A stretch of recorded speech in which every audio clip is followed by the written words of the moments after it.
নমস্কার, কলকাতা টিভিতে আপনাদের সকলকে স্বাগত। অভিষেক বন্দ্যোপাধ্যায়ের চোখের চিকিৎসার জন্য বিদেশ যাত্রার আবেদন খারিজ করল কলকাতা হাইকোর্ট।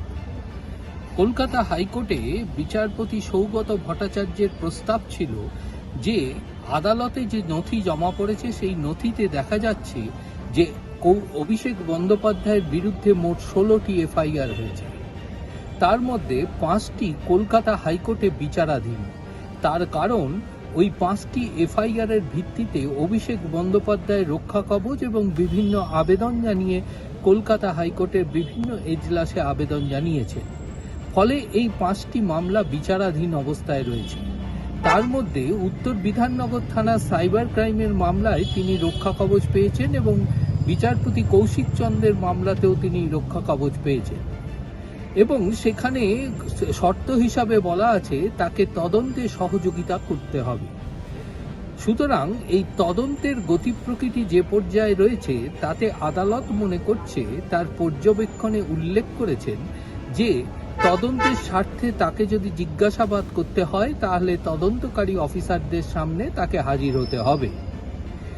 অপরদিকে আদালত তার চোখের চিকিৎসার বিষয়টিকে গুরুত্ব দিয়ে আদালতের কাছে প্রস্তাব ছিল যে এসএসকেএম হাসপাতালের চিকিৎসক বিশেষজ্ঞদের দিয়ে তৈরি বোর্ড আগামীকাল অভিষেক বন্দ্যোপাধ্যায়কে তারা পরীক্ষা করবে। পরীক্ষা করার পর শুক্রবার অর্থাৎ 7 তারিখে কলকাতা হাইকোর্টে ওই বিশেষজ্ঞ চিকিৎসক বোর্ডকে একটি রিপোর্ট জমা করতে হবে।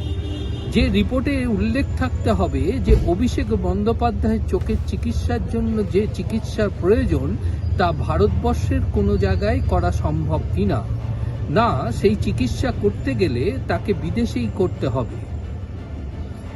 আদালতের এই প্রস্তাবের প্রেক্ষিতে অভিষেক বন্দ্যোপাধ্যায়ের আইনজীবী রেবেকা জন তিনি বলেন যে চিকিৎসার বিষয়টি সম্পূর্ণভাবে যার যার ব্যক্তিগত পছন্দের বিষয়।